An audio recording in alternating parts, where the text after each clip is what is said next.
Qui s'assemble finit par se ressembler. Rien de mieux pour reprendre le contrôle de sa vie et trouver son équilibre. Je suis Guy Berthold-Tegueux, démerdard dans l'âme et cofondateur de Super Séducteur de Recruteurs, cabinet de conseil et coaching en stratégie efficace de recherche d'emploi sur mesure. Avec Débrouillard, je vous propose sous forme de discussion sans fil de rencontrer ensemble les entrepreneurs, sportifs ou artistes qui vont formellement faire détonner votre équilibre. Pour ceux qui écoutent pour la première fois, si ce podcast est quelque chose qui vous plaît, alors je vous serais très reconnaissant d'en parler autour de vous rendre sur Apple Podcasts ou toute autre application de podcast de votre choix et me laisser une évaluation. C'est ce qui m'aide le plus. Bonjour tout le monde. Aujourd'hui, je suis avec un invité spécial, un grand frère, je dirais, parce que c'est une promotion un peu plus élevée que moi. Lorsque moi, je pense, j'entrais au lycée, lui, il sortait. Il venait probablement d'avoir son baccalauréat, si je m'abuse. Les dénommés Franck Ghislain Onguéné, que je suis depuis des années, parce que je trouve déjà qu'il écrit très, très bien. Et c'est quelqu'un qui a plusieurs facettes. Je veux dire, il a touché un petit peu tout. Et il est animateur radio, animateur télé, enseignant même, tu me corriges. Ghislain, est-ce que tu peux te présenter? Ce serait plus simple. Comment toi, tu te présentes aux gens? Ok. Je suis Franck Ghislain Onguéné, je suis enseignant en marketing et en management international du sport. Donc, j'enseigne les étudiants du cycle master à l'École supérieure des sciences et techniques de l'information et de la communication ESTIC, ici au Cameroun. Je suis producteur d'une émission qui s'appelle Sport Business Africa. C'est la première émission dans la francophonie traitant des questions de gouvernance et d'économie du sport. Également, je manage depuis 3 ans une agence de marketing et de management du sport qui s'appelle Omco Sport Entertainment. Et également, à mes heures perdues, je suis aussi directeur de publication d'un hebdomadaire qui s'appelle Cameroun Hebdo. C'est un hebdomadaire généraliste qui paraît en kiosque chaque jeudi matin. Donc, entre autres choses, voilà un peu. Et donc, justement, et consultant également pour beaucoup de médias africains, Vox Africa, Africa News, ici au Cameroun, Vision 4 et pas mal de médias en fait, notamment sur les questions de marketing et de gouvernance du sport. Ouais, effectivement, dans ta zone de prédilection, c'est beaucoup plus le sport, pas juste le sport en lui-même, beaucoup plus tout ce qui est la partie marketing du sport en fait. Comment est-ce que tu vas nous parler sûrement un petit peu de comment est-ce que ça se passe dans ton agence? Ça s'adresse juste au football ou on touche un petit peu de tout? Non, c'est tous les sports, D'ailleurs, demain mardi, je serai à Douala pour la présentation officielle du maillot de l'équipe nationale de rugby. Donc, c'est nous qui avons travaillé sur toute la stratégie marketing derrière. D'ailleurs, je serai le MC de la cérémonie. Donc oui, on est sur plusieurs sports. Le rugby, d'ailleurs, en décembre, on a un gros événement qu'on organise ici à Yaoundé qui est Yafé Sport Experience. Donc Yafé, c'est une foire qui est organisée chaque année au Cameroun. Ah ouais, Yafé, je me rappelle. Ouais. J'allais tous les ans à partir de mes peut-être 16 ans ou 17 ans. Ouais. Je me rappelle très bien. C'était l'événement où c'est l'équivalent de quoi ici? C'est l'équivalent de... J'avais envie de dire la Gay Pride, c'est vraiment donc c'est plein, c'est saturé. Ouais, c'est saturé. L'équivalent d'une fête foraine en fait. Il y a fait ou d'un gros festival et il n'y a pas moyen de marcher quoi. C'est saturé, plein, il y a tout le monde derrière. 60 000 visiteurs jour, c'est 60 000 visiteurs jour. C'est un truc qui se tient sur 3 semaines, donc 60 000 visiteurs jour. Et donc, nous, on a décidé pour cette année, la grande innovation cette année sera donc d'y introduire des activités sportives. Ça n'a jamais été fait depuis 14 ans. Et donc, on aura un tournoi international de beach volley. Donc, on va transposer la plage sur Yafé, donc au Palais des Congrès. Vous allez mettre tout ça où avec tous les gens qui circulent partout là. Ça sera un petit peu chaud, non? Non, en fait, c'est que le lieu a changé. D'habitude, c'était au boulevard du 20 mai. Maintenant, c'est au Palais des Congrès. Et là-bas, tu as plus d'espace, tu as un théâtre de verdure. Et donc, on va exploiter ces espaces-là pour pouvoir faire cela. Donc, il y aura des activités de beach volley, de football freestyle, de gaming, parce que vous savez, aujourd'hui, le e-sport est en train de devenir le sport du moment. Peut-être on en reparlera tout à l'heure. Il y aura également, il y aura également du foot billard. C'est une nouvelle discipline que nous amenons au Cameroun, le snookerball. Donc, c'est du billard, mais joué avec des balles de foot dans des conditions de football. C'est une sorte de billard géant qu'on joue avec des pieds. Et puis voilà, et puis il y aura également une course à pied en cross-country de 14 km qui sera également organisée pendant la période de Yafé. Donc, c'est pour vous dire que on n'est pas que dans le foot, voilà, on est assez diversifié et justement l'événement sera retransmis en direct sur la télévision nationale, mais également par des télévisions panafricaines comme Stade d'Afrique, qui est une télévision panafricaine basée en France.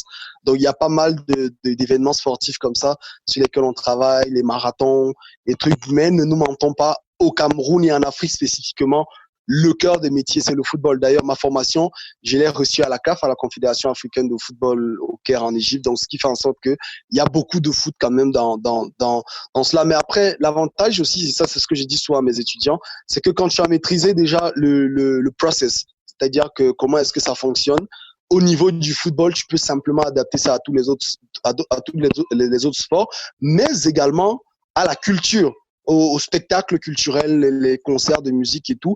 Quand tu sais comment on organise un match de football, tu sais comment on organise un concert de musique. Donc, du coup, c'est un peu parce que les process sont pratiquement les mêmes, les timings sont les mêmes, les intervenants, généralement, sont checkés de la même façon. Donc, du coup, c'est plus facile, quoi. Excellent. Ghislain, j'ai vraiment plein de questions à te poser. On va revenir sur tout ça. Et avant, pour peut-être permettre aux gens de comprendre d'où tout cela vient, cette motivation, cette hargne que tu as, peut-être serait intéressant de revenir en arrière pour voir un petit peu ton parcours et tout. Mais avant, j'ai encore envie de peut-être contextualiser les choses. Je te cache pas que ça fait très, très, très longtemps que moi, j'avais envie de t'inviter sur ce média. Déjà, je te dis merci parce que tu as bien voulu participer et donner un petit peu ton retour d'expérience de ces quelques années dans cet écosystème de marketing du sport. Ouais, ouais. Et pas que, parce qu'on va évoquer plein d'autres sujets. Et aussi, ce qui m'a poussé, comme je disais précédemment, c'est c'était la semaine dernière, si je ne m'abuse, je ne sais plus exactement quel jour, je tombe sur un article que tu as rédigé. Je disais précisément que tu écris très bien. Je pense que je vais mettre le lien de cet article dans la description de l'épisode pour que les gens aillent voir un petit peu. Tu écris très, très, très bien. C'est propre, c'est concis, c'est précis, ça ne se trahit pas. Merci beaucoup, François. À l'intérieur, tu traitais justement je ne sais pas si on va dire que c'est une polémique, parce que tout le monde le connaît, Samuel Eto'o, notre champion. Il a lancé une nouvelle plateforme qui s'appelle Beto. C'est une plateforme de paris sportifs en ligne. En ligne et physique aussi. Effectivement. Et peut-être pour que les gens comprennent, pour le Cameroun ou généralement un pays africain, c'est pas forcément où la majorité des personnes s'attendent à ce que quelqu'un de son aura, de son calibre investisse peut-être fait pour remonter ou pour soutenir peut-être son pays. Il s'attendait peut-être à quelque chose, je ne sais pas quel exemple je peux prendre. Construire des hôpitaux, il en a fait, quoi. Mais ils s'attendaient pas forcément à ça. Ils ont l'impression que c'est un petit peu comme si on venait, en fait, pour eux, c'est l'équivalent de peut-être des brasseries du Cameroun les gens sont en train de se saouler et il vient encore construire une autre usine de production d'alcool, tu vois, pour continuer davantage à enivrer les autres, tu vois. Et tu as fait une analyse tellement précise et j'ai beaucoup adoré cette analyse. Je ne sais pas si tu peux un petit peu nous résumer ça, nous dire un petit peu comment est-ce que tu vois les choses. Surtout que tu as précisé dès le départ, parce que chez nous, si tu n'es pas vigilant, ça peut partir dans tous les sens, que tu n'as aucun lien avec Samuel Eto'o, tu n'as aucun intérêt à faire tout ça. C'était vraiment une analyse analytique, j'ai envie de dire, de la situation, afin de voir quels sont les vrais enjeux et qui déjà sont les acteurs de cette industrie dans lequel Samuel Eto'o s'est lancé. Alors, il faut dire, Guy Berthold, que le véritable, il est très important de comprendre que la véritable manne de financement du mouvement sportif aujourd'hui dans le monde réside essentiellement avec l'explosion du marché du jeu de hasard. Beaucoup de gens ne le savent pas, mais disons que si aujourd'hui au Cameroun, le sport ou le football, on est dans le cas Samuel Eto'o pour qu'on se comprenne facilement, le football au Cameroun a du mal à décoller parce qu'en fait, il y a un petit verrou dans notre loi et qui est en fait un verrou un peu bizarre, qui est un verrou qui interdisait en fait aux entreprises de paris sportifs d'investir dans le football. Alors c'est un verrou en fait un peu bizarre. Pourquoi? Parce qu'en fait il a été copié du modèle français. Parce que dans la loi française, il y avait également ce verrou-là. Mais les Français l'ont très vite compris et ils se sont dit qu'il serait vraiment mal réfléchi de ne pas permettre aux entreprises de paris sportifs de pouvoir investir dans le mouvement sportif. Donc, on a levé ce verrou-là en France et cela a été fait quand même par un gros travail de lobbying mené de ce côté-là par un monsieur qu'on appelle Jean-Michel Aulas, qui est le président de l'Olympique Lyonnais. Il a beaucoup travaillé à cela et il a même forcé carrément la main du législateur. Parce qu'à un moment, il a voulu mettre Betclic sur le maillot de l'Olympique Lyonnais. Ça fait beaucoup jaser en France. Mais finalement, il a réussi à le faire. Et aujourd'hui, il faut dire que le pari sportif est le premier pourvoyeur de fonds du développement du mouvement sportif. Et bien, par quoi? Par un mécanisme qu'on appelle les droits télé. Et les droits télé, en fait, sont beaucoup plus rachetés par les entreprises de paris sportifs parce que sur leurs applications, les entreprises de paris sportifs permettent aux parieurs de regarder le match en direct. C'est-à-dire que quand tu paries sur un match, tu regardes le match, ça te permet d'avoir une meilleure appréhension de la partie. Donc, aujourd'hui, c'est un peu cela. Je voulais ajouter un petit truc rapide pour ça. Je suis pas un joueur, hein, mais j'ai quand même une idée de comment ça se passe. Pour aller plus loin que ça, pour certains paris, même parce qu'à l'intérieur, il y a plein d'options, tu peux décider pendant qu'un match se joue, de modifier même peut-être ta mise ou peut-être d'engager ton... Ouais. Donc, tout ça, c'est très intéressant et très important peut-être de suivre le match en direct pendant que tu paries. Quoi. Ouais. C'est ce qu'on appelle... D'où l'enjeu, quoi. Tout à fait. C'est ce qu'on appelle dans notre jargon la fan experience. C'est-à-dire que ça a amélioré le confort du client pendant qu'il consomme. Donc, en fait, c'est un peu cela. Donc, c'est exactement ça. Je suis en train de planter le décor global. Ce qui explique la raison pour laquelle le pari sportif a totalement explosé et a permis au sport d'être aujourd'hui ce qu'il est. Alors, pour revenir, combien de milliards là? Là, on est encore dans le contexte purement mondial. Là, vraiment, on est en termes de centaines et de centaines de milliards de dollars. Maintenant, pour revenir dans le contexte camerounais, tu as donc un cabinet qui s'appelle Hannibal Consulting, qui est donc un cabinet d'études camerounaises qui a lancé une plateforme qu'on appelle Guanxi Invest, qui est donc la toute première plateforme africaine de crowdfunding. Ailleurs, on connaît Kickstarter, on connaît pas mal de plateformes, mais au Cameroun, on a également une plateforme qui s'appelle donc Guanxi Invest, qui est donc en fait cette plateforme-là qui permet aux jeunes porteurs de projets de venir présenter leur projet à une population, et si la population est intéressée, elle peut investir. Et donc, il y a donc des porteurs de projets qui ont voulu proposer des projets dans le domaine du pari sportif. Et qu'est-ce qui s'est fait? Eh bien, Hannibal Consulting a mené donc un travail d'études de marché. Alors, les résultats de cette étude de marché font état de près de 5 millions de parieurs recensés au Cameroun. Mais ça, quand tu vois 5 millions de parieurs, tu vois qu'on est à peine dans les zones urbaines. Mais si tu vas plus loin, si tu vas dans certaines zones un peu reculées où tu as des entreprises comme le PMC qui sont assez bien installées, ça peut même aller à plus de 5 millions. Alors, on parle de 500 francs de mise quotidienne. Ça veut dire que par jour, 5 millions de Camerounais. Ça, c'est en moyenne et par personne? Oui, c'est en moyenne et par personne. C'est-à-dire que une personne peut parier en moyenne 500 francs par jour. Et moi, je pense que, à mon sens, je pense même déjà que 500 francs, c'est assez dérisoire parce que tu as des gens qui peuvent qui font des paris de 10 000, 15 000 par jour. Et sachant que les entreprises de paris, tu ne peux pas parier moins de 300 francs par jour. Donc, ce qui fait en sorte que techniquement parlant, 500 francs, à mon sens, c'est même déjà dérisoire. Mais on est sur 500 francs.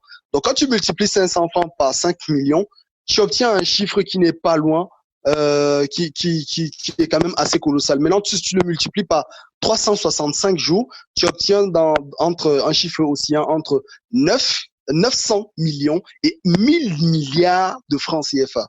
Guy Berthold. 1000 milliards de francs CFA, c'est le quart du budget du Cameroun, parce qu'il faut dire que le budget du Cameroun cherche dans les 4 000 milliards de francs CFA, le budget de l'État. Donc, c'est incroyable tout ça, franchement. Voilà, ouais. Donc, tu as donc des gens qui réussissent chaque année depuis 1994 au Cameroun à te produire des chiffres qui oscillent autour de 1000 milliards de francs. Et donc, quand tu prends dans ce chiffre-là, tu te rends compte que, mais la question que tout le monde se pose, c'est de se dire, mais oui, Hannibal Consulting, ils ont raison, d'accord, mais où va cet argent? Et là, quand tu cherches, l'argent, il va soit en France, pour le cas du PMUC, soit en Russie, pour le cas de 1xBet, soit en Grande-Bretagne, pour le cas de Première Bet, ou alors au Liban et dans pas mal de pays comme ça. Ça, c'est pour les gros acteurs, quoi, les quatre gros acteurs qui se partagent. Voilà, le top, même dans le top 5 est essentiellement de l'étranger. Mais cela ne veut pas dire, Guy Berthold, et ça, justement, c'était la confusion à ne pas faire dans mon analyse, cela ne veut pas dire qu'il n'existe pas au Cameroun des entreprises de paris sportifs. Tu as par exemple BetMomo, qui est une entreprise plus ou moins qui est la plus connue, l'entreprise camerounaise la plus connue, mais on n'est même pas sûr que tous les capitaux sont 100% du Cameroun. Du Cameroun, ouais. Voilà. Donc, à partir de ce moment-là, tu comprends il y a une urgence au Cameroun de pouvoir avoir des entreprises de paris sportifs 100% camerounaises. Et l'avantage que Samuel Eto'o a, déjà, c'est la petite précision au vu des recherches que j'ai pu faire, c'est que l'entreprise n'appartient pas à Samuel Eto'o. C'est une entreprise qui appartient à des jeunes Camerounais, mais qui ont décidé mais Samuel Eto'o est ce qu'on appelle un business angel. Un business angel, c'est une personne qui met un peu de sous dans ton entreprise, qui a beaucoup d'argent. Il arrive dès le départ, voilà, il met ce qu'on appelle vraiment du love money. Exact, c'est du love money, voilà. Et lui, il met également du cœur. C'est même d'ailleurs pour ça qu'on utilise l'expression love money. C'est pour ça et un business angel, il met de l'argent, mais il met également du cœur. Et donc, Samuel Eto'o a décidé entre guillemets, de faire don de son corps à la science, s'il faut dire ça comme ça, à la science économique, pour justement permettre l'éclosion de cette entreprise-là. Et l'avantage qu'a un Samuel Eto'o, c'est que même si tu paries pas au Cameroun parce que tu détestes Samuel Eto'o, en Côte d'Ivoire, tu as pratiquement toute la population qui est fan de Samuel Eto'o, au Congo, en Angola. Je vais d'ailleurs te faire une petite confession. Quand moi j'étais en Égypte, je pense que mon séjour a été largement facilité grâce au nom de Samuel Eto'o. Je disais aux gens, je suis le petit frère de Samuel Eto'o. C'est incroyable. Je disais aux gens, je suis le petit frère de Samuel Eto'o et on me traitait comme un roi. Et Tom, tu sais. Que tu dis, c'est tellement drôle, moi qui vis ici en Allemagne, lorsque je rencontre quelqu'un qui me dit, mais d'où tu viens, lorsque je dis du Cameroun, le premier truc qui ressort, Samuel Eto'o, tu vois, ça n'a l'air de rien pour quelqu'un qui est au Cameroun, mais c'est tellement vrai, le niveau de popularité, c'est incroyable. Ils savent pas. Tu dis Cameroun, et ils disent Samuel Eto'o, tu vois un petit peu le parallèle, le niveau d'influence. Et tu vois, dans les pays comme des pays maghrébins, il y a beaucoup de racisme anti-noir. C'est des racistes, tu peux pas comprendre. Mais le Cameroun est le seul pays qui ne souffre pas de racisme. On dit pas qu'ils sont tous racistes. Ouais, non, ils sont pas tous. Ça existe. Bon, c'est vrai. Bon, les gens appellent ça raciste. Moi, je dirais plus c'est du nationalisme. En Égypte, c'est beaucoup plus du nationalisme. Ils aiment tellement le pays que voilà. Ils pensent que les autres viendraient peut-être leur voler leur richesse et tout. Mais donc, maintenant, pour revenir sur le cas Samuel Eto'o, en fait, en Égypte, tu vois, il n'y a pas ces problèmes. Les Camerounais n'ont pas ces problèmes parce que les Égyptiens adorent Samuel Eto'o.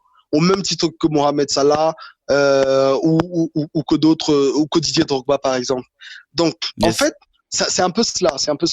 Donc, pour revenir sur le cas Samuel Eto'o, il décide donc de faire don de son corps à la science économique et de porter donc ce projet-là. Et moi, je pense que cela va avoir deux impacts majeurs. Le premier impact majeur, c'est que tu as d'abord le financement des activités sportives parce que avec une entreprise de paris sportifs qui est clos, c'est facile de financer les activités culturelles, sociales et sportives au Cameroun parce que justement, tu te fais de l'argent grâce à cette activité-là. La deuxième chose, c'est que en fait, au-delà de tout, c'est que tu as donc les capitaux qui restent au Cameroun. Ça y est, tu payes des impôts au Cameroun, d'accord, mais la plupart des investissements se font au Cameroun. Si tu veux ouvrir une nouvelle agence, si tu veux, je sais pas, ouvrir un stade de football, si tu veux machin chouette, tout ce que tu fais comme investissement, même si tu veux construire une maison, tu le fais au Cameroun et ça permet à l'économie du Cameroun de tourner. Imagine que sur les 1000 milliards de francs CFA que se font les entreprises, un jour Samuel Eto'o réussit à booster son entreprise et elle devient une grosse firme et tout. Une licorne. Voilà, une licorne et réussit par exemple à piocher 500 millions de francs CFA de 500 milliards de francs CFA dans le marché, 500 milliards qui vont tourner au Cameroun. Ça évite la fuite des devises, ça permet véritablement au Cameroun de pouvoir se développer et tout. Et donc, moi, je pense que il faut ce type d'entreprise-là. Et dans mon analyse, comme tu l'as dit, je fais un parallèle également, je transpose rapidement avec d'autres entreprises. Tu sais, au Cameroun, Frangin, tu as des entreprises comme Express Union, tu vois, qui étaient déjà en train de devenir de véritables icônes en Afrique francophone. Et ces entreprises ont été tuées par des Camerounais. Parce que tu vois, des Camerounais qui n'aiment pas, enfin, c'est choquant de le dire ainsi, tu vois, dans un podcast, mais tu ne sais pas pourquoi les Camerounais n'aiment pas que d'autres Camerounais réussissent, mais c'est comme ça, en fait. Ils n'aiment pas, en fait. Et quand un Camerounais échoue. C'est ce que tu appelles souvent la nécessité Ouais. de nationaliser, en fait, les entreprises de chez, enfin, de du chez nous, Cameroun, il faut, quoi. ouais, c'est clair. Il faudrait que, ouais, justement, je suis en train En de. fait, que les gens, juste par un petit geste qu'ils vont faire, Ouais, c'est du aura un Made in impact, en Cameroun, fait, c'est de de façon soutenir le globale. Made in Cameroun. C'est vrai que le gros problème qu'on a généralement avec le Made in Cameroun, c'est qu'il n'y a pas un véritable rapport qualité-prix. Tu vois, c'est ça le véritable problème, c'est que tu n'as pas, au niveau, la qualité n'est pas souvent au top. Mais je me dis, si chacun met du sien, si chacun participe à son niveau, bah, la qualité viendra tôt ou tard. Maintenant, moi, ce que je veux dire, c'est que, effectivement, il faut le faire d'une manière comme d'une autre. Donc, en gros, voilà un peu le truc. Et quand je parle donc d'Express Union, je veux dire, si cette entreprise était soutenue, tu vois, aujourd'hui, ce qui fait la force des entreprises dans le monde, c'est que ces entreprises sont portées par le gouvernement. Quand tu vois, on te dit Macron est allé en Inde, il est parti signer un contrat d'armement. Tu sais que le gouvernement français ne fabrique pas les armes. Qui fabrique les armes? C'est une entreprise privée qui s'appelle Dassault. Quand on te dit que le président Macron est allé signer des contrats d'avion, le gouvernement ne fabrique pas les avions, frère. Ce qui fabrique les avions, c'est Airbus. Donc, c'est pareil. Il faudrait qu'aujourd'hui, le gouvernement porte le projet entrepreneurial. C'est-à-dire que nous, et quand je dis le gouvernement, c'est l'État de manière globale. Et nous sommes l'État. Et tout Camerounais doit se considérer comme étant l'État. Et tout Camerounais doit porter le projet entrepreneurial du Cameroun. C'est-à-dire que si on dit, on est Express Union, on veut conquérir l'Afrique, il faudrait qu'on porte le projet. Tu vas voir la plupart des Américains qui sont au Cameroun, ils ne consomment que américain. C'est-à-dire que si tu veux qu'ils consomment ta chose, il faut que ce soit du Made in America. Pareil, si on dit, OK, je suis Express Union, je suis en Allemagne, si je veux faire un transfert d'argent, j'aime bien MoneyGram, j'aime bien Western Union, mais attends, je fais Express Union parce que je sais que c'est d'abord du Made in Cameroun. Tu vois, c'est ce genre de choses-là, c'est vers ce genre de process-là qu'on doit pouvoir aller, quoi. Donc, moi, je pense que si on va dans cette logique-là, que ce soit pour le cas de Samuel Eto'o, qui était juste un cas patent, que ce soit le cas de Samuel Eto'o, que ce soit Kadji, que ce soit, je sais pas moi, Express Union, que ce soit, bref, toutes les entreprises camerounaises, on doit les porter. Et quand je dis l'État, comme je l'ai dit tout à l'heure, l'État, c'est nous. L'État, c'est tous les Camerounais qui se reconnaissent justement comme faisant partie de ce pays-là. Donc oui, je pense que nous devons porter justement nos projets pour que nous puissions justement mieux se repositionner du point de vue géostratégique. Tu sais, aujourd'hui, le Cameroun est très bien placé pour être le pilier du développement économique en Afrique francophone. Parce que nous disposons aujourd'hui des ressources que très peu de pays disposent. Le simple fait d'avoir une ville comme Kribi, qui est aujourd'hui le point névralgique de tout ce qui va se faire. Le port en eau profonde de Kribi est amené à être l'un des ports les plus puissants d'Afrique. Alors, nous devons pouvoir profiter des éléments comme cela pour porter l'industrialisation du Cameroun et positionner notre pays comme l'un des leaders. Si on n'a pas une économie conquérante, on ne pourra pas véritablement se développer et atteindre l'émergence de 2035 évoquée par le président tout le temps. Donc moi, je pense qu'on doit pouvoir justement aller dans ce sens-là, soutenir ce qui est fait au Cameroun, même si ce n'est pas encore du top en termes de qualité, mais soutenir au maximum et se dire qu'un jour, ça va le faire, quoi. Est-ce que j'aimerais aussi un petit peu t'entendre sur la partie éthique avant qu'on ne revienne sur ton parcours dans le cas précis de ce nouveau truc, de cette nouvelle plateforme de Beto. Et tu t'interroges même justement dans ton article à travers Beto, Samuel Eto'o ne favorise-t-il pas la dépravation des mœurs, même si tu as déjà un petit peu commencé à répondre à cette question-là. Et pour toi, est-ce que comment tu vois ça? Je sais que toi, tu n'es pas un parieur, c'est pas forcément personnellement quelque chose qui t'intéresse. Ouais, je parie pas malheureusement, mais ce que je veux dire, c'est quoi? C'est que et d'ailleurs dans l'article je le dis, Samuel Eto'o, il n'a pas créé le pari sportif.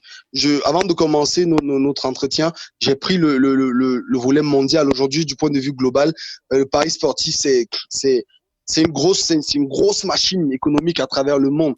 c'est même l'un des principaux pourvoyeurs parce que tu sais, le marché du sport dans le monde aujourd'hui va chercher dans les 4% du PIB mondial. Et quand je dis 4%, c'est que le pari sportif apporte minimum 1 à 1,5% de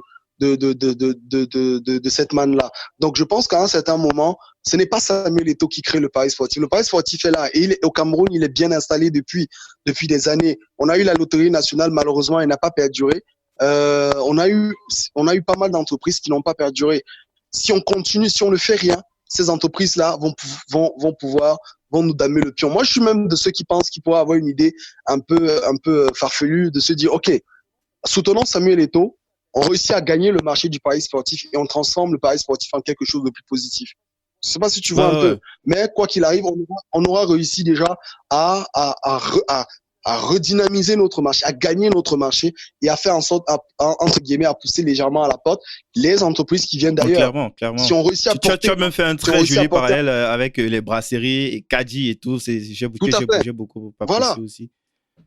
Voilà, et les gens te disent, ouais, Kadi, il prône pour ceux qui ne la savent pas, dépravation Kadi, des en bœufs. fait, c'est un fabricant de bière, mais d'origine, enfin, il est camerounais. Il était le feu Kadi, il est décédé Camerounais, ouais. aujourd'hui.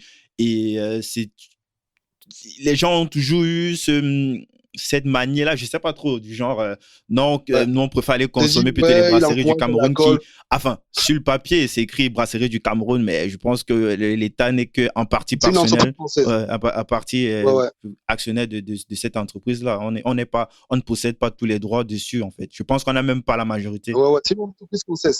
Ouais, en grande partie détenue par le groupe mondial Castel.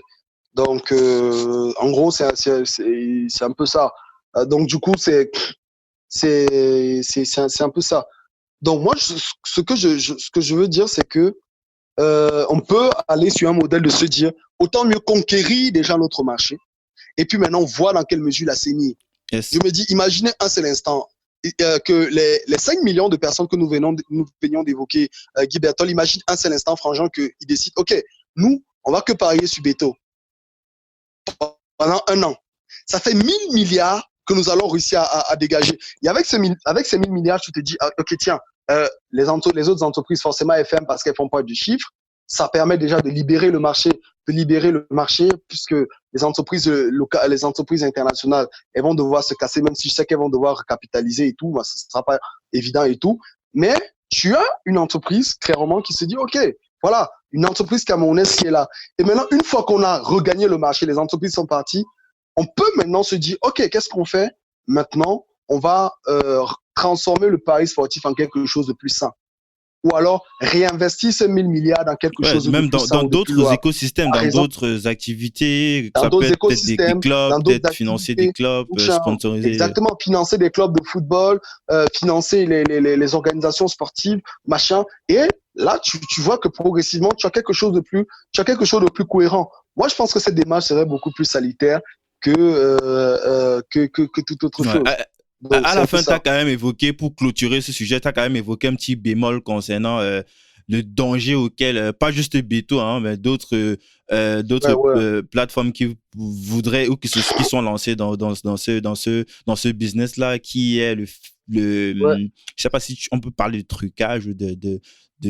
Oui, il y a beaucoup de trucage. En fait, sauf que, tu vois, les entreprises étrangères qui sont installées au Cameroun ne le ressentent pas. Parce qu'elles ont ce que j'appelle, elles ont une assiette financière qui leur permet de pouvoir faire face à certaines fraudes. Parce que au Cameroun, bon, rapidement, j'évoque ce qui se passe. Au Cameroun, tu as des clubs de la ville de Douala qui en fait ont décidé de créer une sorte de conglomérat et de truquer en fait leurs matchs. Certains clubs en fait décident de perdre leurs propres matchs. Ce sont beaucoup plus les présidents de clubs qui le font.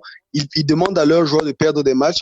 Et ils parient contre leur propre club. Ils vont à parier, on parle d'une affaire de beaucoup de millions, Guy Bertol, beaucoup de dizaines de millions de francs CFA. Ils parient contre leur propre équipe. Et il y a même, lorsque des joueurs ne veulent pas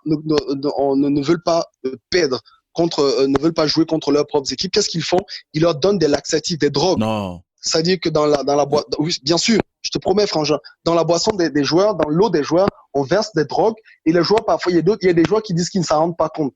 Au stade, tu as un mauvais rendement, tu ne sais pas pourquoi, mais simplement parce que tu as été drogué par le club, par le président du club. Il y a des faits concrets qui ont été détectés. Il y a des faits, il y a des faits concrets. C'est une enquête qui a été révélée par France Football et la radio Sky One Radio. Et il y a des joueurs qui ont témoigné carrément sous anonymat qui disent ils ont bu de l'eau et cette eau était droguée en fait. Et les présidents, et ce qui est choquant en fait, Guy Berthold, c'est qu'une fois que le président empoche de l'argent, il ne redonne même pas aux joueurs, frère. Ils n'ont même pas de salaire. Ils ne payent même pas les primes des joueurs. D'ailleurs, les joueurs ont dû faire appel au syndicat des footballeurs qui a porté plainte auprès de la FIFA. Donc, tu vois, comment est-ce que des gens peuvent être aussi méchants d'avoir de l'argent, de pouvoir gagner de l'argent sur le dos des joueurs et de ne même pas leur reverser un tout petit peu. Donc, il y a cela. Et donc, qu'est-ce qui se passe? Ils le font. Tu as des clubs qui jouaient la Champions League africaine, carrément la Champions League africaine en début d'année. Et en fin d'année, ils se retrouvent en deuxième division parce qu'ils ont passé le temps à perdre des matchs volontairement. Et à un moment, pour revenir, ce n'est plus facile parce que il faut bien à un certain moment qu'il y ait un certain équilibre. Et c'est d'ailleurs ce qui crée le véritable désordre qui est aujourd'hui dans le football camerounais. C'est que la plupart des clubs aujourd'hui sont relégués en deuxième division et ils ne veulent pas jouer en deuxième division parce qu'ils ont passé le temps à vendre des matchs et ils ne veulent pas jouer en deuxième division. Ils n'avaient pas pris conscience des conséquences de cela. Donc, en gros, si Samuel Eto'o décide de se lancer dans les paris sportifs du championnat camerounais, ce sera compliqué. Tu sais, le footballeur au Cameroun n'a pas de salaire. Donc toi, tu préconises en fait qu'on parie en fait juste sur les matchs à l'extérieur, quoi. Enfin, pour commencer. Tous les matchs peut-être extérieurs. Plus tard dans les choses. Pour commencer, oui. Les matchs de Champions League, les matchs de la Liga, de la Premier League, des, je sais pas moi, des championnats où quand même c'est assez contrôlé. Ouais. Tu vois, où c'est assez policé, où on a déjà eu à lutter contre cela parce que nous, c'est pas le Cameroun qui crée la fraude sur les paris sportifs. En Italie, on a eu d'ailleurs Juventus de Turin avait été relégué en deuxième division à cause d'une affaire de paris sportifs truqués. C'est partout dans le monde, en Turquie, on a vu ça, donc c'est pas le Cameroun qui crée ça. Mais ailleurs, ils ont mis sur pied les mécanismes pour que ça n'arrive plus jamais. Or, chez nous, au Cameroun, ce n'est pas encore le cas. Donc, ce qu'il faut faire aujourd'hui pour Samuel Eto'o, c'est d'éviter d'abord, pour l'instant, de parier sur des matchs camerounais, le temps qu'on puisse mettre sur pied un véritable mécanisme qui permet de sécuriser les paris. Et à partir de ce moment-là, ça peut le faire. Un footballeur au Cameroun n'a pas de salaire. Si tu dis à un footballeur, OK, frère, si tu es un gardien de but, je te donne 500 000, tu m'encaisses 3 buts, il va le faire parce qu'il n'a pas de salaire. Donc, en gros, c'est un peu ça le truc, quoi. Merde, c'est quand même, ça fait peur tout ça, en vrai. Ouais, c'est la réalité, en fait. C'est la réalité au Cameroun aujourd'hui. Ah, excellent. On est entré direct vif dans le sujet. Mais revenons un petit peu en arrière, comme je disais tantôt, Franck, il faut qu'on sache un petit peu d'où. Déjà, tu es originaire d'où? De Yaoundé, de la capitale ou... Ouais, je suis originaire de la capitale. Je suis à quoi, disons, peut-être moins de 10 kilomètres de la capitale quand même. C'est un petit village qu'on appelle le Boudi. C'est juste après un quartier qu'on appelle Kolbison. Kolbison, je connais. Là où il y a les trucs des prêtres. Voilà, donc. C'est ça? Donc voilà. Le séminaire, je sais plus trop. Ouais, c'est là. Voilà, tout à fait. Donc moi, je suis juste après Kolbison. Donc je suis pas loin de la capitale, quoi. Donc, tu fais tes études. Moi, c'est au lycée que j'entends parler de toi pour la première fois, au lycée bilingue de Yaoundé, notamment à Essos. Sinon, c'est quoi? Qu'est-ce qui se passe avant? Tu grandis là-bas dans ton petit village ou direct Non, je suis né à Yaoundé. Enfin, quand je dis originaire, c'est le village de mes parents. Ouais, c'est le village de mes parents, mais moi, je suis né à Yaoundé. J'ai grandi à Yaoundé.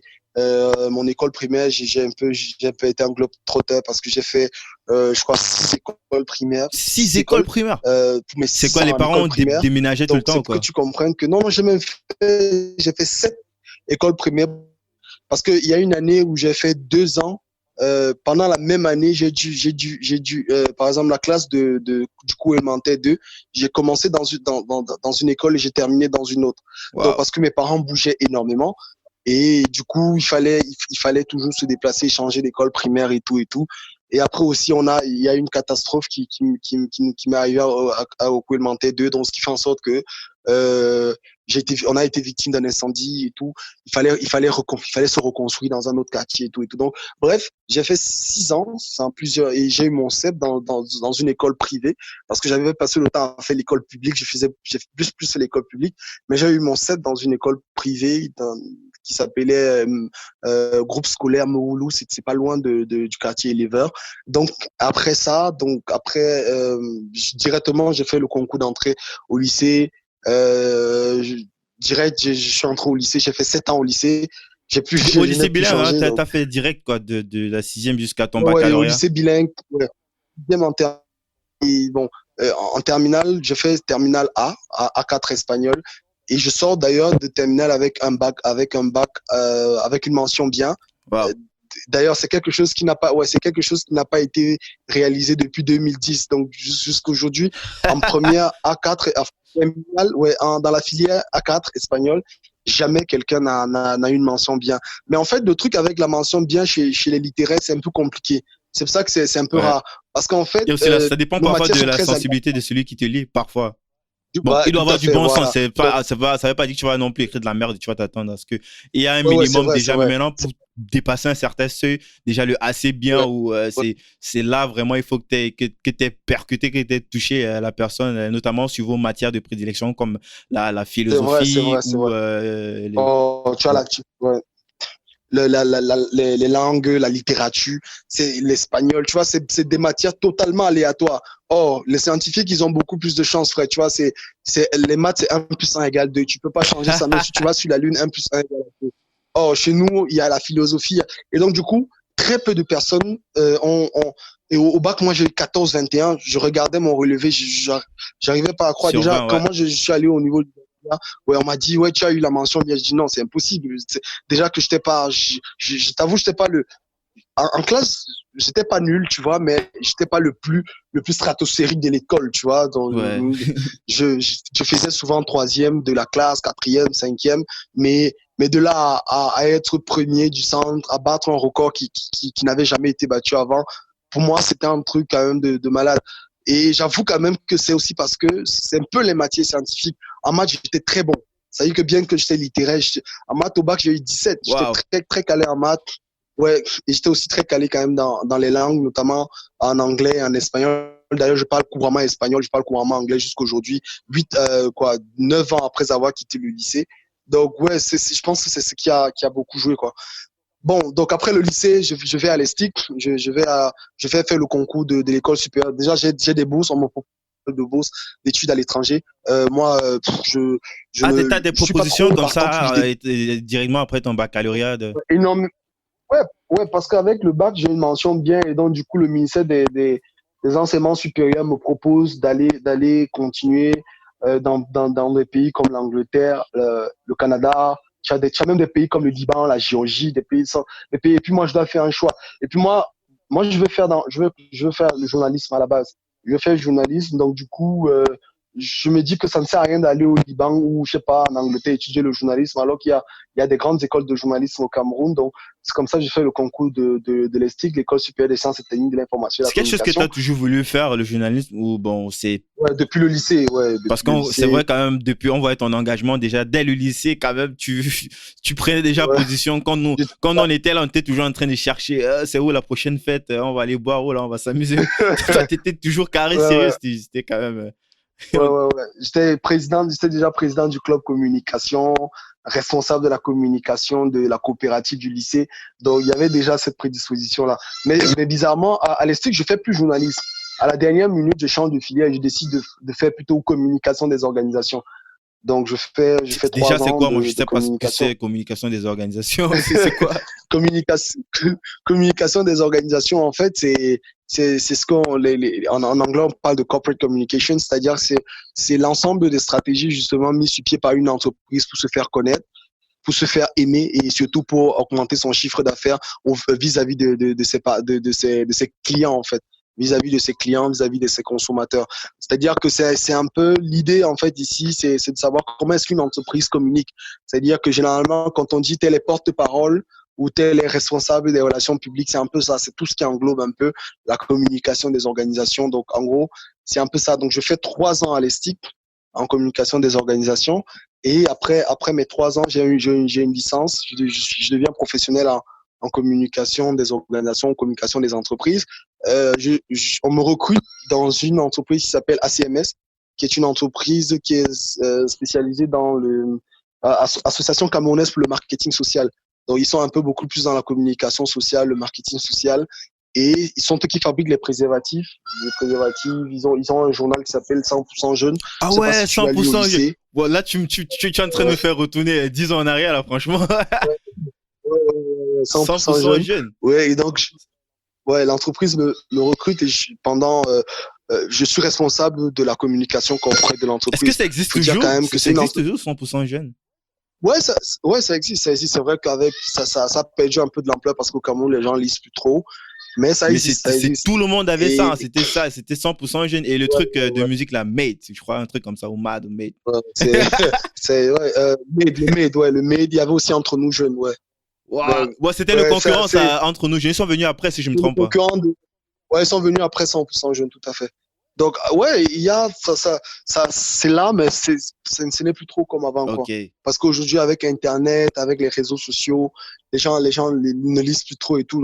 Donc, je travaille dans l'entreprise, mais je suis très jeune parce qu'il faut dire que j'ai eu ma licence à 20 ans, 20 ans ou 19 ans par là. Donc, du coup, c'est un peu, Et je quand suis t'as ton bac à combien? À 15 ans, quoi? 16 ans. 16 ans, j'ai eu le bac à 16 ans.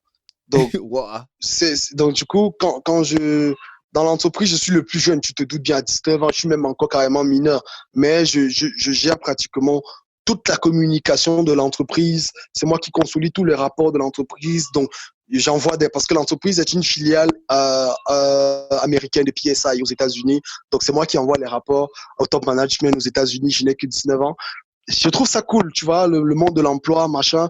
Mais je me sens quand même très jeune parce qu'à 19 ans, tu viens d'avoir ta licence, c'est bien, machin. Donc, je travaille pendant un an dans l'entreprise et puis je démissionne. Je veux continuer. Je fais donc le concours de lyrique, l'Institut des relations internationales du Cameroun. Je réussis le concours et là-bas, je fais marketing international. Donc, j'entre à lyrique en 2014. Je sors de lyrique en 2016. Et en 2016, après mon master, j'ai un master professionnel en relations internationales, option marketing international. Je trouve que c'est trop vague, en fait. Selon moi, je pense que c'est trop vague et je dois me spécialiser dans quelque chose. Sauf que moi, depuis ma tendre enfance, je suis très passionné par le sport. Déjà que même étant au lycée, je faisais beaucoup de chroniques sportives. Je faisais même déjà une chronique sportive dans une télévision Vision 4, dans une émission qui s'appelle Dimanche des Lions, étant au lycée. Donc, j'aimais beaucoup le sport. Donc, je me dis, il faut que je me spécialise dans le sport. Mais comment est-ce que t'as pu avoir cette opportunité-là, étant encore au lycée, de publier comme ça une chronique sur Vision 4? Bon, en fait, le présentateur de l'émission à l'époque, c'est Ernest Obama. C'est un grand frère à moi, en fait. C'est un grand frère à moi. Et quand il vient à la maison, j'étais toujours devant mon ordinateur, en train de faire des chroniques, en train de faire des trucs. Et puis, il a aimé, quoi. Il me dit, bah, ça serait cool, viens proposer ça à la télévision et tout et tout. Je suis en train de vouloir lancer une émission et tout et tout. Je lui dis, OK, je lui apporte des idées sur l'émission. On monte l'émission ensemble, il la présente et puis moi, je fais des chroniques. Et en gros, voilà un peu quoi.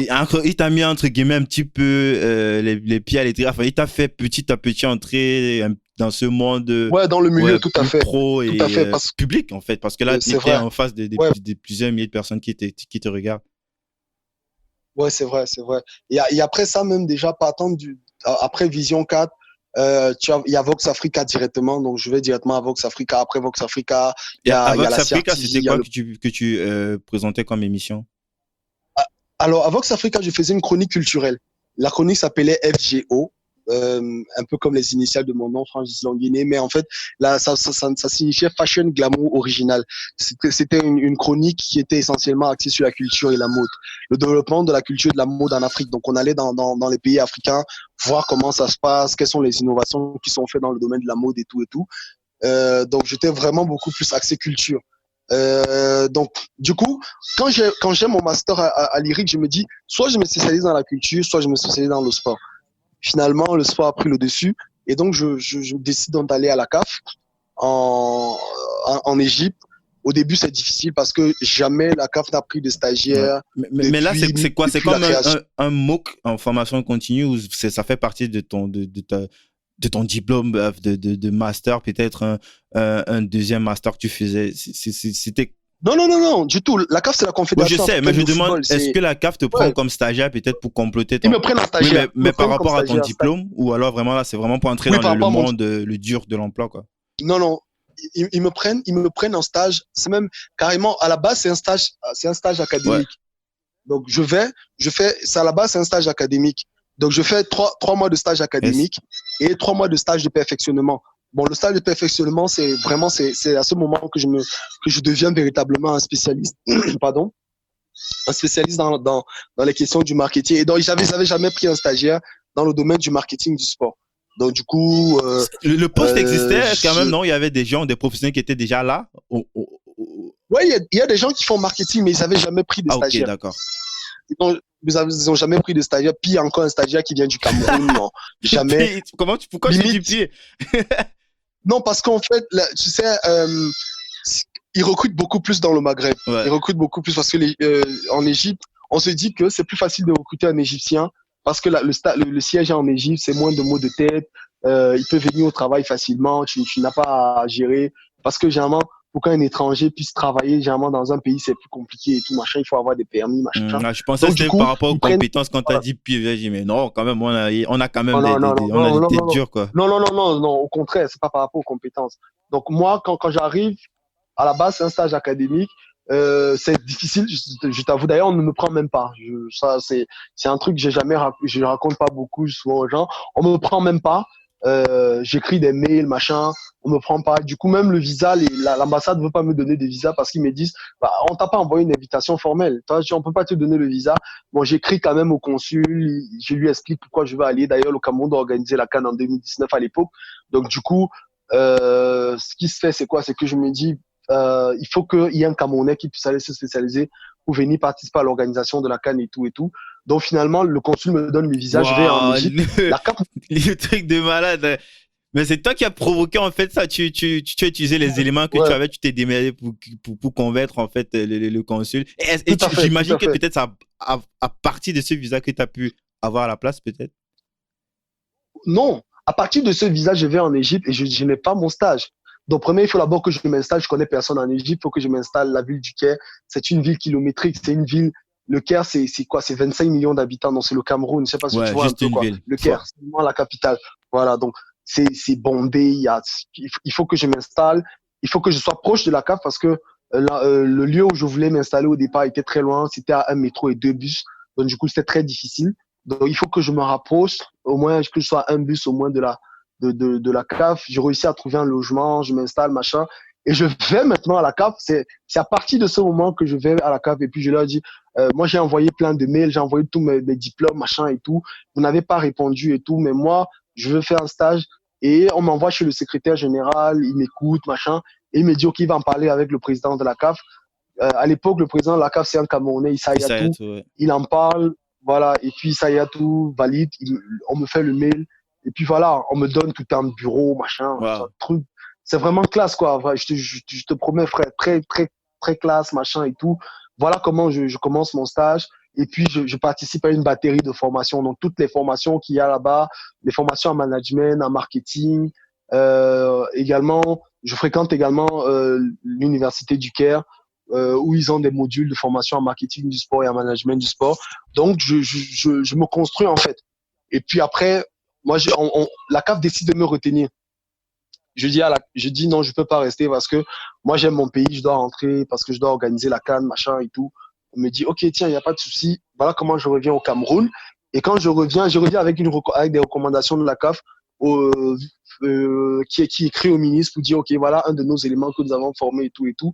J'arrive au ministère, on me raconte tout un tas d'histoires.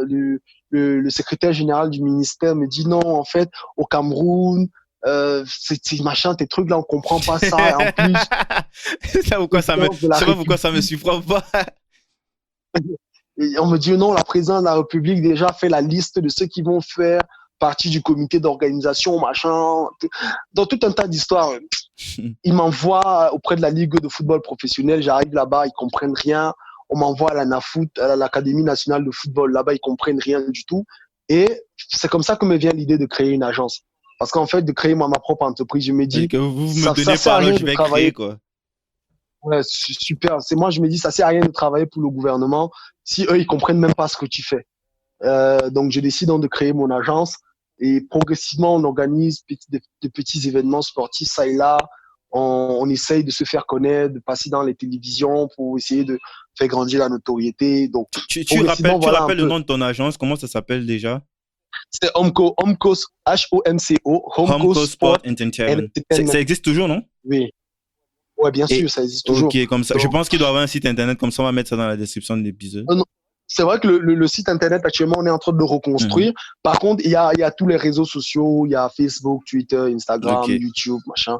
Donc, on est assez présent, surtout sur les réseaux sociaux. Le site, on est en train de le reconstruire parce qu'il y a quelques aménagements à Mhm. faire. Eh, Donc, en gros, Tu peux nous voilà un peu parler un le. petit peu de cette agence-là, d'agence marketing dans la niche du sport. Qu'est-ce que vous faites? C'est quoi une agence?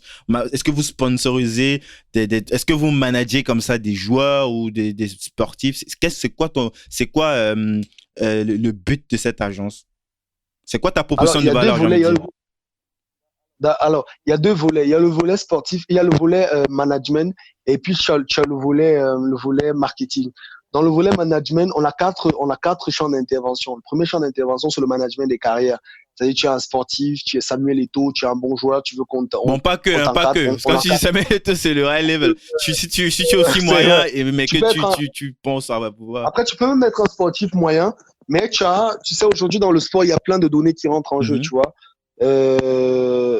Donc, notamment, tu as des données, tu as des agences, tu as des sportifs qui sont pas de très grands footballeurs, mais qui ont une belle gueule. Tu vois, comme David Beckham, machin, tu n'es pas un bon footballeur, mais Bon, tu as une belle gueule, tu excuse-moi, sais. Gislain, Et, n'exagérons pas non plus, on est en train de parler de Beckham, là, on n'est non, pas en train de sérieux, parler on parle de Beckham. sérieux, non, quand je parle de Beckham, c'est genre pour dire quand même Beckham à côté d'un Cristiano Ronaldo, d'un Lionel Messi. Ce n'est pas celui qui aura marqué le plus grand nombre de buts de l'histoire du football. Mais en fait, jusqu'aujourd'hui, il réussit à vendre son image parce que belle gueule, beau marketing autour de ça. Bref, tu as donc ce volet-là, management des carrières. Le deuxième volet, c'est le management des organisations sportives. C'est-à-dire que tu es une organisation sportive, je sais pas, la FICA Foot, la FICA machin chouette, et tu veux qu'on t'accompagne dans des stratégies de marketing, de management, autant Mhm. pour moi, des stratégies de management. On forme ton personnel, on met sur pied des mécanismes pour que tu sois beaucoup plus rentable et beaucoup plus efficace. Il y a cela. Ensuite, tu as le management événementiel. Yes. C'est-à-dire que tu veux organiser un événement, j'ai parlé tout à l'heure du cas de Yafé Sport Experience, tu veux organiser un événement, nous, on t'apporte l'expertise sportive. C'est-à-dire que voilà comment on organise un événement sportif. Et puis, tu as enfin le management des équipements sportifs.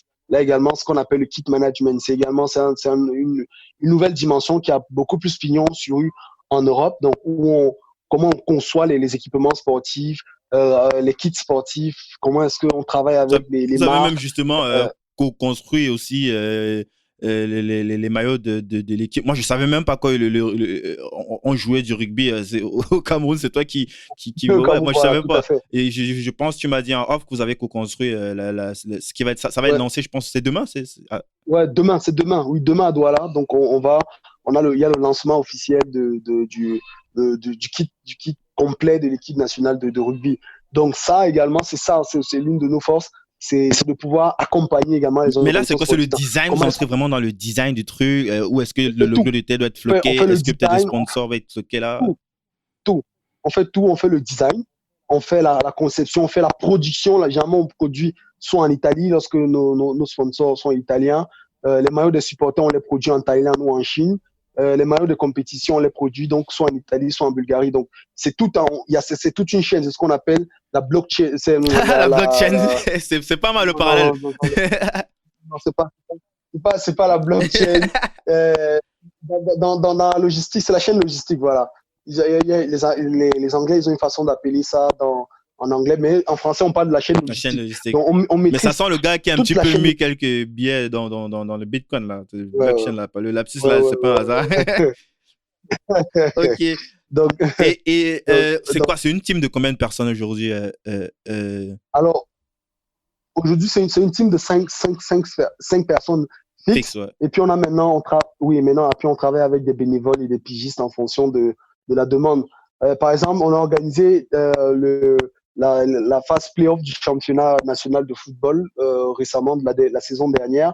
On a travaillé, on est 5 stratèges qui avons travaillé sur le truc. mais on a travaillé avec près de 250 jeunes bénévoles qu'on a managé pendant tout le tournoi, quoi. Ça a été une grosse réussite ici au Cameroun.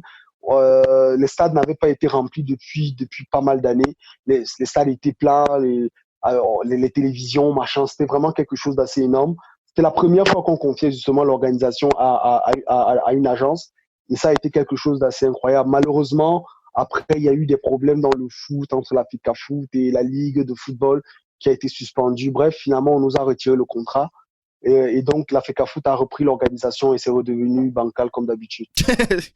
Donc, drôle, mais bon, c'est la triste réalité. Et comment est-ce que tu réussis à monter une telle agence? Parce que au départ, tu n'as pas forcément, entre guillemets, un esprit entrepreneur, quoi. Tu es plus en mode intrapreneur, j'ai envie de dire. C'est-à-dire quelqu'un qui prend les choses en main, mais au sein d'une grosse structure. Et qu'est-ce qui...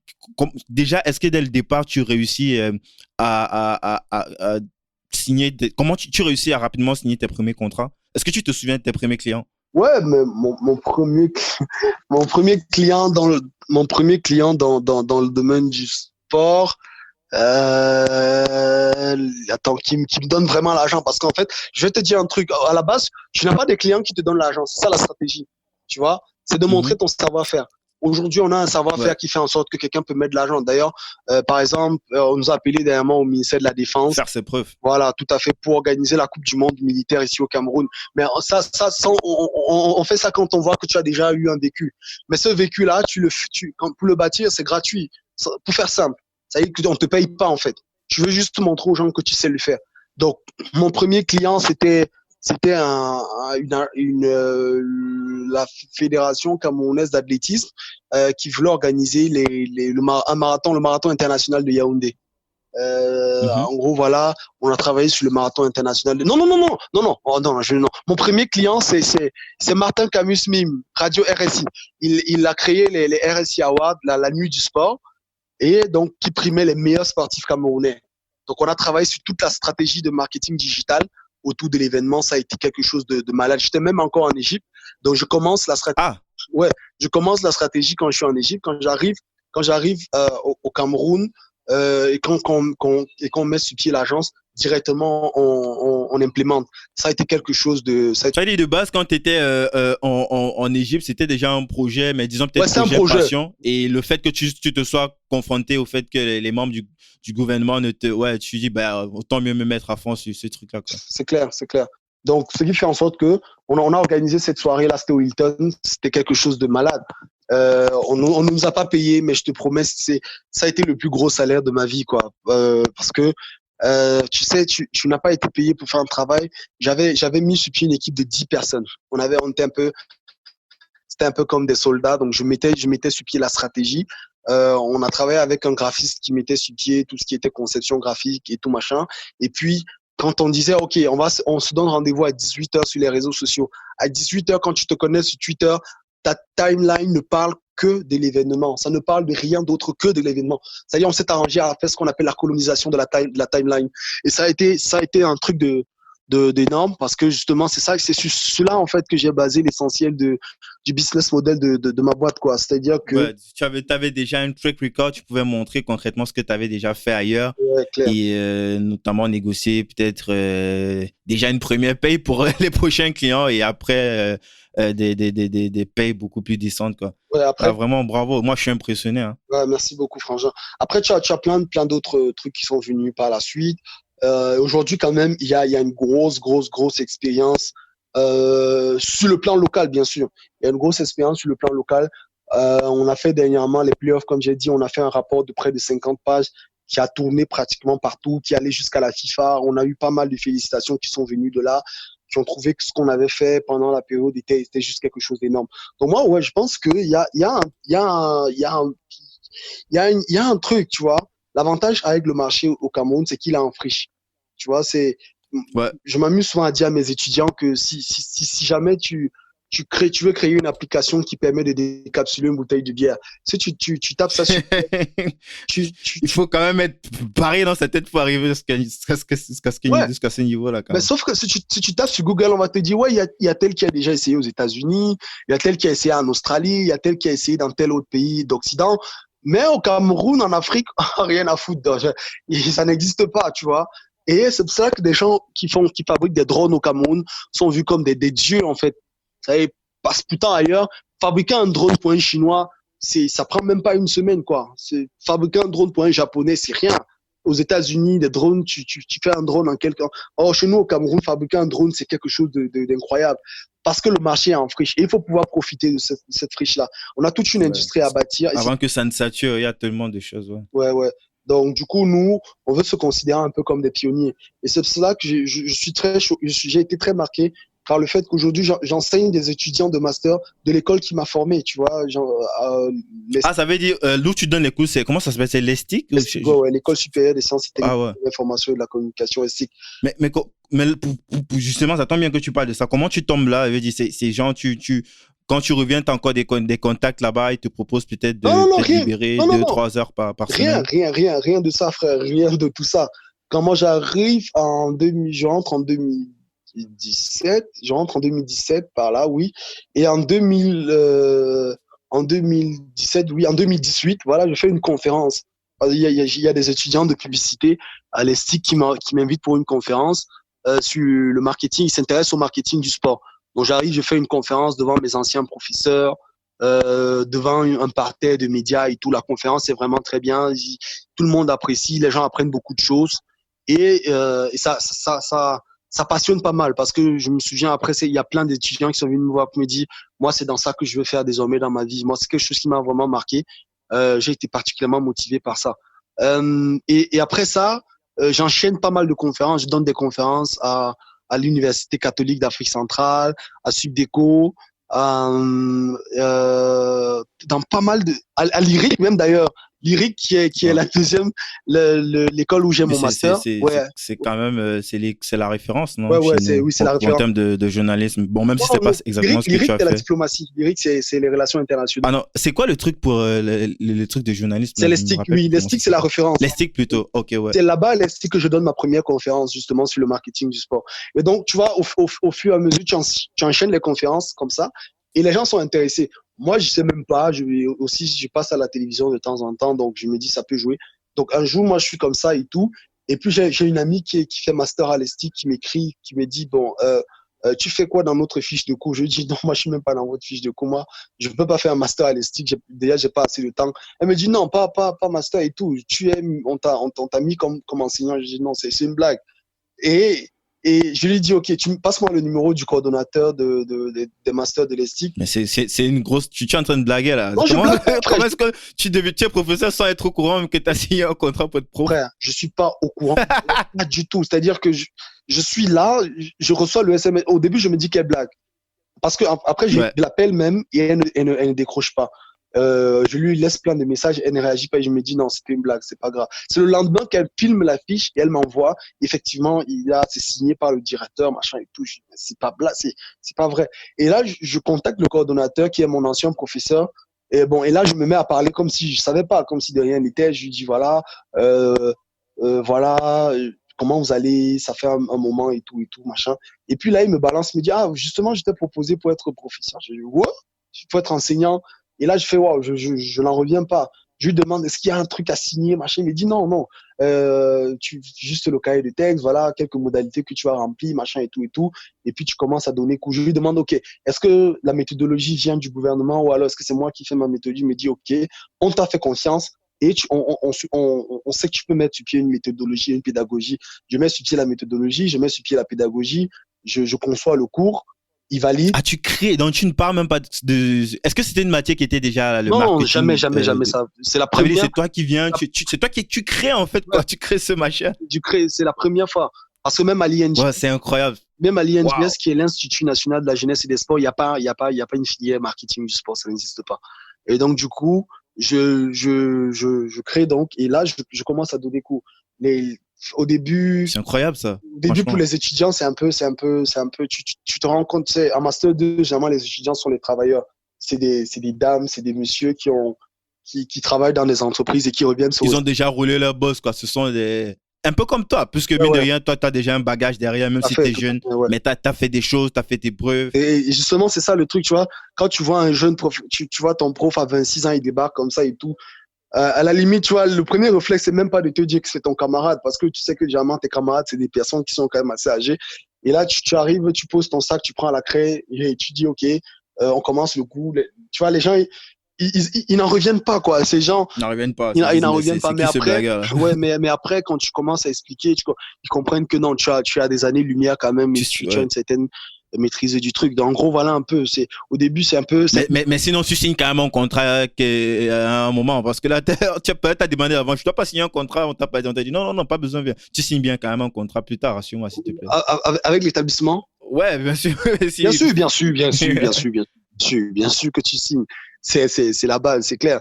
Donc, et puis voilà, jusqu'aujourd'hui, ça se passe super bien. Maintenant, pour moi, l'objectif, c'est de pouvoir, dès l'année 2020, me concentrer véritablement dessus parce que je vais pas te mentir, Frangin, Sur les cours? sur les cours et les conférences. Non pas seulement au Cameroun, Ok. mais essayer d'ouvrir ça sur la. Ça te prend combien de temps? Parce que j'essaie de regarder, de faire le parallèle avec le fait, parce que tu l'as un peu dit rapidement en début d'émission, tu interviens aussi dans des émissions radio, tu interviens en télé encore aujourd'hui, je pense, si je ne Ouais, m'abuse. ouais. Et ton agence, les cours que tu donnes, je ne sais pas combien d'heures tu donnes de cours par semaine, mais le fait que ce soit un nouveau truc, j'imagine que ça va te prendre assez de temps quand même d'aller préparer déjà ces cours-là et en plus d'aller comme ça d'aller donner ces cours-là. Bon, déjà, c'est beaucoup plus une question de planif, en fait. Mais l'avantage quand même de donner les cours en master, et c'est l'une des raisons pour lesquelles je pense que je risque de continuer dans n'importe quel établissement qui va me proposer. Ouais, de ne pas redescendre parce que peut-être les plages sont plus lâches. Oui, voilà. En fait, ils ont un système qui te permet, en fait, on te dit, OK, tu as une semaine, on te donne un volume horaire. Un volume horaire peut-être de 20-25 heures, et on te dit, tu as une semaine pour en finir. Et là, le deuxième avantage, c'est que les cours, généralement, sont en nocturne. Donc, 16h, 20h, pardon. Ouais. Donc, 16h, 20h. En journée, tu as le temps de faire autre chose. Voilà, en journée, tu as le temps de faire tout ce que tu veux faire. Et puis, on te dit, OK, tu as une semaine pour boucler ton volume horaire. Tu es le seul enseignant pendant la période. Donc, dès que tu as bouclé, tu évalues les étudiants, tu les évalues, tu fais un truc, tu leur donnes quelques exercices là et tout, tu les évalues encore pour le CC, puis tu envoies les notes, tu signes et puis c'était bon. Donc, il y a cet avantage-là, en fait, que m'offre aujourd'hui ce cours-là. C'est-à-dire que dès que j'ai bouclé mon volume, ouais, une semaine, j'ai bouclé avec et puis je passe à autre chose. Donc, c'est ça le premier avantage. Comme je dit, le deuxième avantage, les cours sont en nocturne. Et donc, en journée, j'ai quand même assez de temps pour pouvoir m'occuper de tout ce qui est agence. Mais je vais t'avouer quand même que ça, c'est vraiment une exclusivité que je vais donner sur ton podcast. C'est qu'en 2020, je suis vraiment dans une optique de vouloir mettre une pause sur l'agence parce que c'est magnifique ce qu'on fait, c'est génial ce qu'on réussit à faire. Mais je pense qu'il faudrait, l'observation que je fais, c'est qu'il faudrait qu'on mature davantage le marché. La formation telle que je la fais aujourd'hui, pour moi, c'est quelque chose d'incroyable parce que ça permet de développer tu appelles ça comment, des vocations en certains jeunes. Voilà, des skills d'abord, mais beaucoup plus des vocations en certains jeunes qui te disent, je savais même pas en master, un jeune te dit, je savais pas ce que je voulais faire de ma vie, mais je me dis que le marketing du sport, c'est ce que je vais faire désormais, tu vois. Et je me dis, il faut maturer le marché. Nous sommes dans un marché qui n'est pas assez maturé, et donc du coup, tu peux avoir des marchés. On a des marchés, on gagne parfois des marchés événementiels et tout, mais ça te rapporte pas grand chose. Tu vois, sur les playoffs, par exemple, nous sommes sur une dépense de près de 36 millions de francs CFA qu'on a brûlé. Et jusqu'aujourd'hui, à cause des problèmes qu'il y a dans le football, nous n'a pas encore remboursé cet argent-là. Et pourtant, l'événement a réussi. C'est l'un des plus beaux événements jamais organisés au Cameroun en matière de sport. Des événements comme cela, j'en fais des tonnes et des tonnes. Mais ce que ça te rapporte, contrairement à ce que tu as comme charge, c'est énorme. Donc, je me dis, si je prends ce temps, si je prends 2020, uniquement l'année 2020, pour mettre une pause sur l'agence et maturer davantage le marché, ça fait en sorte que lorsque je reviens, j'ai un marché plus mature et ça me permet véritablement de pouvoir vendre cela à travers l'Afrique. Et c'est l'une des raisons pour lesquelles j'ai donc créé l'émission Sport Business Africa, parce que je veux pouvoir inciter à créer un véritable écosystème sur l'Afrique francophone et sur la francophonie. C'est diffusé où l'émission? L'émission est diffusée sur une chaîne ici au Cameroun qui s'appelle HTV. Bientôt, ça sera diffusé sur Vox Africa. Et c'est également diffusé en streaming. Sur YouTube, tu tapes simplement YouTube, j'imagine, ouais, bien sûr. Sport Business Africa. C'est une émission où on est vraiment sur du lourd. On a des correspondants presque partout dans le monde, au Sénégal, aux États-Unis. J'ai eu l'occasion de voir une émission une fois. Je pense que vous avez fait intervenir une sorte de préparateur psychologique ou psychique qui était soit en Angleterre, je sais plus quelle ville. Manchester. Ouais, et c'était plutôt intéressant. Il parlait un petit peu de cette partie psychanalytique. On ne fait pas souvent trop attention. On se dit tout sur la partie, tu dois être physique, tout ça. Il parlait un petit peu de l'état d'esprit, de comment est-ce que il met les joueurs dans certaines. En fait, c'est un boulot à part, quoi. C'est un métier que je ne connaissais même pas jusqu'à ce que je tombe sur cette émission-là. Donc, c'est plutôt intéressant, quoi. Parce qu'on parle beaucoup de soigner le physique, mais on ne parle pas de soigner aussi l'esprit. L'esprit, voilà, tout à fait. Et c'est ça, en fait, le truc. Donc, on a des émissions comme ça, on fait intervenir un peu les directeurs généraux des grandes firmes d'audiovisuel, des grandes firmes du sport. On essaie véritablement de toucher le marché et pour montrer aux Africains ce vers quoi le marché est en train d'aller. C'est la raison pour laquelle l'émission aujourd'hui, on l'a créée. Et donc, je me dis, en 2020, il y a cela que je compte faire et puis il y a également un MBA que je compte boucler en fin d'année 2020 à Port Elizabeth en Afrique du Sud, un MBA FIFA sur le management international du sport qui va me permettre d'avoir un champ d'action beaucoup plus vaste. Parce qu'en fait, mon niveau de formation aujourd'hui est beaucoup plus axé sur le plan continental. Ça veut dire que ce que je peux avoir comme interaction, comme impact aujourd'hui, c'est beaucoup plus sur le continent africain. Or, je me dis quand même qu'il y a des niches qu'on peut trouver, notamment dans d'autres continents, en Asie, aujourd'hui, avec le golfe de Guinée, le golfe Persique, autant pour moi. Le golfe Persique, ouais, entre les pays, les Émirats arabes, ouais. Dubaï, le Qatar. D'ailleurs, en vue de la Coupe du Monde de 2022, il faudrait déjà comprendre comment ça fonctionne. D'ailleurs, c'est un chapitre que je donne à mes étudiants, notamment la géostratégie du golfe Persique, la géostratégie sportive du golfe Persique. Donc, je veux pouvoir avoir ce MBA-là pour pouvoir avoir un impact beaucoup plus international, notamment, et généralement, c'est un MBA qui est signé par la FIFA.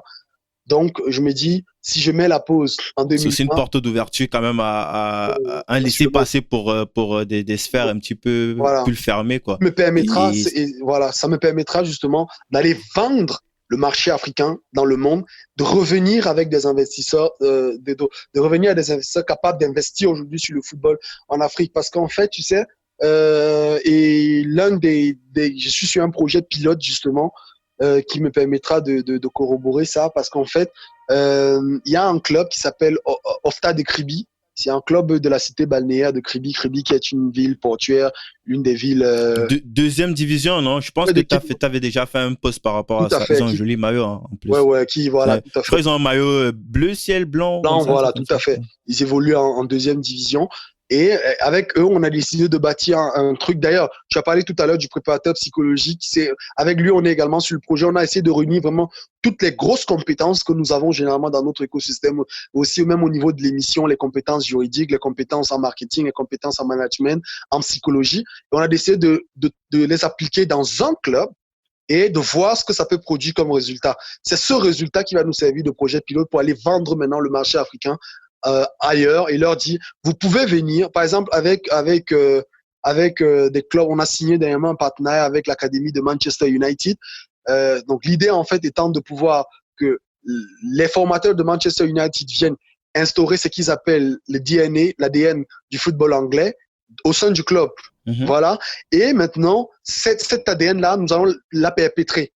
Et ce qui fait en sorte que lorsqu'un joueur sort, il faudrait qu'il passe absolument par le club, par Ofta de Kribi pour aller à l'étranger, parce qu'il va pouvoir bénéficier de cet ADN-là. Et ce qui fait en sorte que lorsque tu as l'ADN du football anglais, facilement, tu peux jouer dans les clubs anglais. Ça va permettre au football africain d'améliorer la formation à la base, d'améliorer un certain nombre de choses, de financer, parce qu'on a l'ambition de construire un grand stade de 30 000 places justement dans la ville de Kribi, une académie géante également dans la ville de Kribi. Ça tombe bien. En Indé, ou c'est un truc avec le gouvernement? C'est indé.